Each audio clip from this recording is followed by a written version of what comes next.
到底要幾錢嘅空氣清新機先可以真正發揮到去除甲醛嘅作用？嗰啲一兩千蚊甚至幾百蚊嘅機，效果唔係完全冇，但就係唔夠持久。新機喺短時間內都仲可以起到少少淨化效果，但絕對頂唔過半年，就會好似我屋企呢幾部機咁，完全擺埋一邊唔理。呢啲都係我真金白銀買翻嚟嘅教訓。除甲醛本來就係一場持久戰，甲醛嘅釋放周期長達3到15年，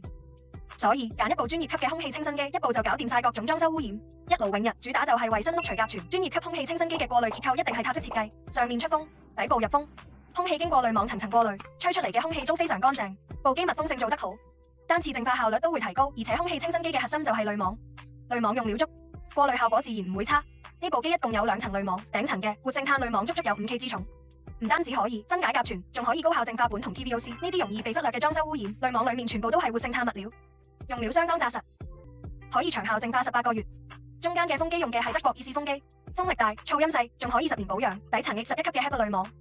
可以過濾掉99%嘅細菌、病毒、粉塵同懸浮粒子污染。而且呢種塔式結構嘅濾網唔似複合濾網咁，到期就要全部換晒，可以單獨更換需要嘅部分。淨化速度快慢要睇 CADR 值，呢個值越高，即係話空氣清新機喺單次時間內嘅淨化效果越快。除甲醛淨化係一場持久戰，空氣清新機嘅淨化效果能否持久有效，就非常重要。呢個就要睇佢嘅 CCM 值，即係累積淨化量，淨化速度就可以一直高過甲醛嘅釋放速度，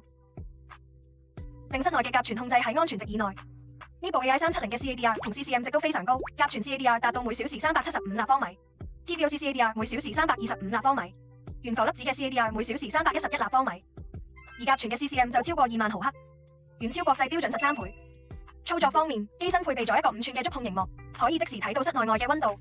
濕度、PM2.5、甲醛等數據，亦都可以通過 App 遠程操作。底部仲有轉向輪，推起上嚟都幾方便。佢仲有一個獨特嘅 DIY 濾網功能，可以自由搭配內部嘅濾網，呢個係佢獨有嘅功能，可以更換其他型號嘅濾網，變成一台專業嘅除蚊空氣清新機。總之，而家嘅空氣清新機品牌百家爭鳴，各有各嘅好，但作為消費者，我哋自己都要清楚需求係咩。既然要買，我都係嗰句，寧缺勿濫，而且錢要用係睇得見嘅地方。